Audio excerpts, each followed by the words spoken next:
Breaking news Telangana భవన్లో BRS విస్తృత స్థాయి సమావేశం ప్రారంభమైంది.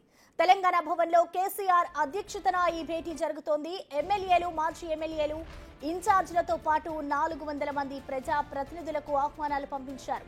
ఇప్పటికే నేతలు చేరుకుంటున్నారు. పార్టీ నిర్మాణం, కమిటీల ఏర్పాటు, లోకల్ ఎన్నికలపై దిశానిర్దేశం చేస్తారు. దీంతో పాటు ఏప్రిల్లో భారీ బహిరంగ సభ నిర్వహించే ఆలోచనలో ఉంది బీఆర్ఎస్. వచ్చే నెలలో కేసీఆర్ అమెరికా వెళ్తారు. మనవడు హిమాంశును చూసేందుకు వెళ్తున్న ఆయన కొన్ని రోజుల పాటు అక్కడే ఉంటారు.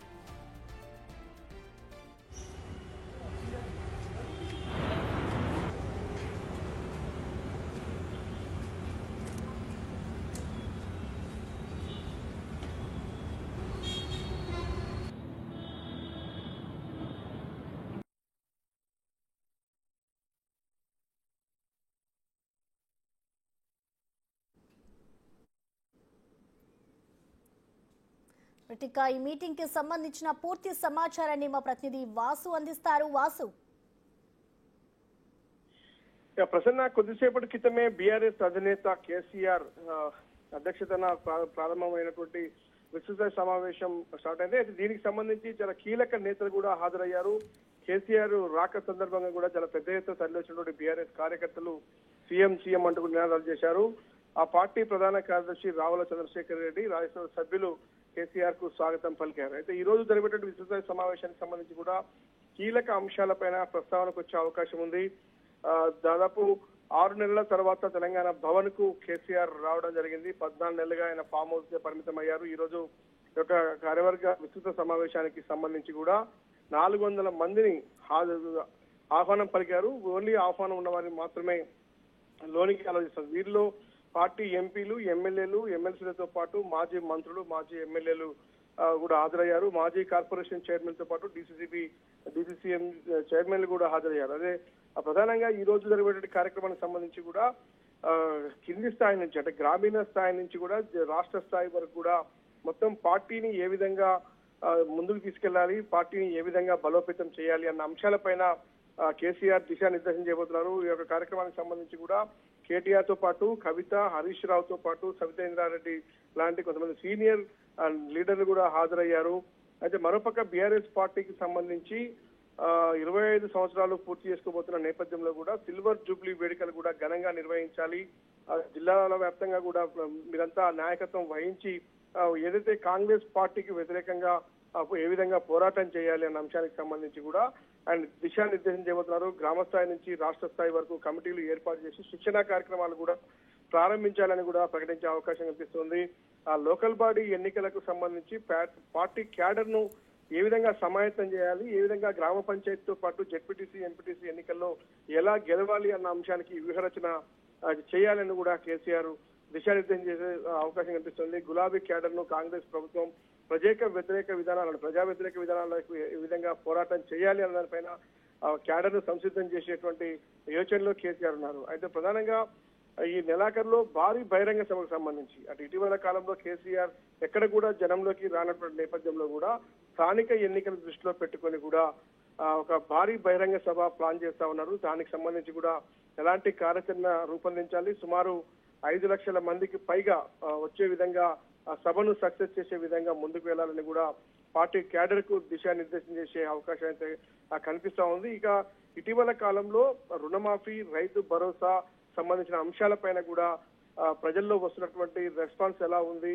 ప్రభుత్వ పథకాలపైన ప్రజల తీరు ఎలా ఉందన్న అంశాన్ని కూడా నాయకుల్ని అడిగి తెలుసుకునే అవకాశం కనిపిస్తా ఉంది. ఇక హైదరాబాద్ లో ప్రధానంగా చూసినట్టయితే హైదరాబాద్ లో ఉన్నటువంటి పార్టీ పరిస్థితులు ఏంటి, మరోపక్క హైడ్రాకు సంబంధించినటువంటి వ్యవహారం పైన నగర ప్రజల్లో ఉన్నటువంటి అభిప్రాయాలు ఏంటి, మరోపక్క కొన్ని కీలక అంశాలపైన అంటే పరిశ్రమలు, పెట్టుబడులకు సంబంధించినటువంటి వ్యవహారంలో ఏ విధంగా కాంగ్రెస్ పార్టీ ముందుకెళ్తుంది, ఉద్యోగాలకు సంబంధించి ఎలా ముందుకెళ్తుంది, వీటన్నిటినీ కూడా చర్చించే అవకాశం ఉంది. సుదీర్ఘంగా దాదాపు 5 గంటలకు పైగా 5.5 గంటల వరకు కూడా కొనసాగే అవకాశం కనిపిస్తుంది. కేసీఆర్ ఎప్పటి వరకు ఇక్కడే ఉంటారు.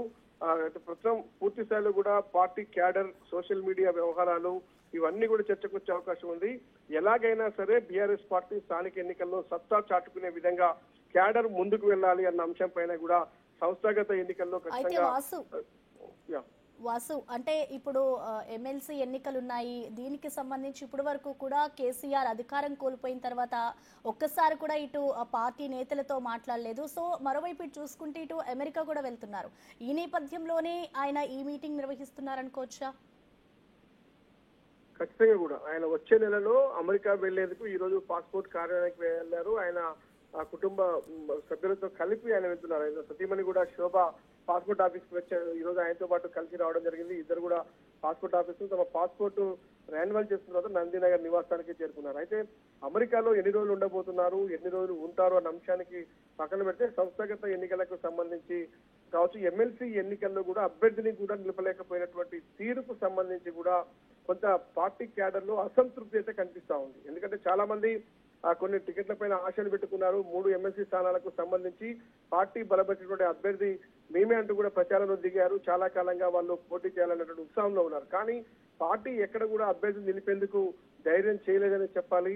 ఎందుకంటే ఎంపీ ఎన్నికల నేపథ్యంలో కూడా అన్ని స్థానాల్లో ఓడిపోయినటువంటి బీఆర్ఎస్ పార్టీ ఎమ్మెల్సీ స్థానాల్లో కూడా ఓడిపోతే పరుగు పోతుందన్న ఉద్దేశంతో కూడా కేవలం లోకల్ బాడీ ఎన్నికలపైనే గ్రామీణ స్థాయి సంబంధించినటువంటి వాళ్ళ ఓట్లపైనే ఆశలు పెట్టుకొని కూడా జెడ్పీటీసీ, ఎంపీటీసీ, సర్పంచ్ ఎన్నికల్లో ఖచ్చితంగా కూడా, ఎందుకంటే కాంగ్రెస్ పార్టీ ఒక పక్కన ఇప్పటికే అన్ని కూడా 90% పైగా ఇనానిమస్ గా గెలవాలి అన్నటువంటి ఆదేశాలు ముఖ్యమంత్రి రేవంత్ రెడ్డి జారీ చేసిన నేపథ్యంలో కూడా ఇనానిమస్ గా ముందుకు వెళ్ళాలి, పూర్తిగా 90% సీట్లు కాంగ్రెస్ పార్టీ గెలుచుకోవాలని కూడా ఇప్పటికే రేవంత్ రెడ్డి పిలుపునిచ్చారు. ఈ నేపథ్యంలోనే కేసీఆర్ కూడా ఎట్టి పరిస్థితుల్లో స్థానిక ఎన్నికల నుంచి మనం బలోపేతం కావాల్సిన అవసరం ఉంది. ఇప్పటికే దాదాపు సంవత్సరంన్నర పూర్తవుతున్న నేపథ్యంలో ప్రభుత్వాన్ని కోల్పోయినటువంటి పరిస్థితుల్లో కూడా పార్టీ అంటే, ఎందుకంటే కేటీఆర్ సారథ్యంలో ఇప్పటిదాకా వివిధ జిల్లాల్లో అనేక కార్యక్రమాలు వస్తా ఉన్నారు. ఆయన పూర్తిగా పార్టీ క్యాడర్ ను బలోపేతం చేసే ప్రయత్నాలు సాగిస్తా ఉన్నాడు. కానీ ఎమ్మెల్సీ ఎన్నికల్లోనే అభ్యర్థి నిలబడలేకపోయారు, ఎంపీ ఎన్నికల్లో ఓడిపోయారు. కాబట్టి ఏకంగా కేసీఆర్ రంగంలోకి దిగారు అన్నాం. ఎందుకంటే పూర్తి స్థాయిలో కూడా ఇక్కడ వర్గపోరు కొనసాగుతున్న నేపథ్యం, ఒక పక్కన కవిత, ఒక పక్కన హరీష్ రావు, ఒక పక్కన కేటీఆర్ కి కూడా ఎవరు నాయకులు అన్న దాన్ని కార్యవర్గం మొత్తం కూడా కార్యకర్తలు కూడా పూర్తిగా నమ్మలేనటువంటి పరిస్థితుల్లో కూడా ఏకంగా ఇప్పుడు కేసీఆర్ పూర్తిగా కూడా రంగంలో దిగారు. కాబట్టి ఈ రోజు ఈ కార్యక్రమానికి పూనుకున్నారు. రేపు అమెరికా వెళ్ళడానికి ముందే ఒక బహిరంగ సభ ప్లాన్ చేస్తా ఉన్నారు. ఆ బహిరంగ సభ సక్సెస్ చేసి ఆ తర్వాత స్థానిక ఎన్నికల్లోకి పోవాలి. ప్రధానంగా కాంగ్రెస్ పార్టీ వైఫల్యాలను ఎండగట్టాలి అన్న యోచనలో ప్రస్తుతం బీఆర్ఎస్ పార్టీ ఉంది, బీఆర్ఎస్ అధినేత ఉన్నాడు. కాబట్టి ఏ విధంగా ముందుకు వెళ్ళాలి అన్న అంశానికి సంబంధించి దిశానిర్దేశం అయితే చేసేటువంటి అవకాశం కనిపిస్తా ఉంది. అందుకనే దాదాపు పార్టీలో కీలకంగా పనిచేసినటువంటి మంత్రులు, ఎంపీలు, ఎమ్మెల్సీలతో పాటు జిల్లా స్థాయి నేతలందరినీ కూడా ఈ యొక్క కార్యక్రమానికి పిలవడం జరిగింది. ప్రస్తుతం ఈ యొక్క కార్యక్రమం ప్రారంభమైంది. కేసీఆర్ రాక సందర్భంగా కార్యకర్తల హడావుడి, నాయకుల హడావుడి చేశారు. సీఎం అంటూ నినాదాలు చేస్తున్న నేపథ్యంలో కొంత అసహనం కూడా వ్యక్తం చేశారు. ఎవరిని కూడా అరవద్దంటూ కూడా ఆయన కొంచెం అసహనం వ్యక్తం చేస్తూ లోనికి వెళ్ళిన పరిస్థితి కనిపిస్తోంది. ప్రస్తుతం అయితే సమావేశం ప్రారంభమైంది. చూడాలి మరి కాసేపట్లో ఎలాంటి దిశానిర్దేశం చేశారు, ఎలాంటి ఆయన సూచనలు చేశారన్న అంశానికి సంబంధించి ఒక క్లారిటీ వచ్చే అవకాశం అయితే కనిపిస్తా ఉంది. ఇది 5 గంటల తర్వాత వరకు కూడా కొనసాగే అవకాశం, కొంత ఆలస్యంగా కూడా ప్రారంభమైన నేపథ్యంలో కూడా 6 వరకు కూడా ఈ యొక్క కార్యవర్గ సమావేశంతో పాటు కీలక సూచనలు చేసే అవకాశం కనిపిస్తుంది. Right, thank you Vasu.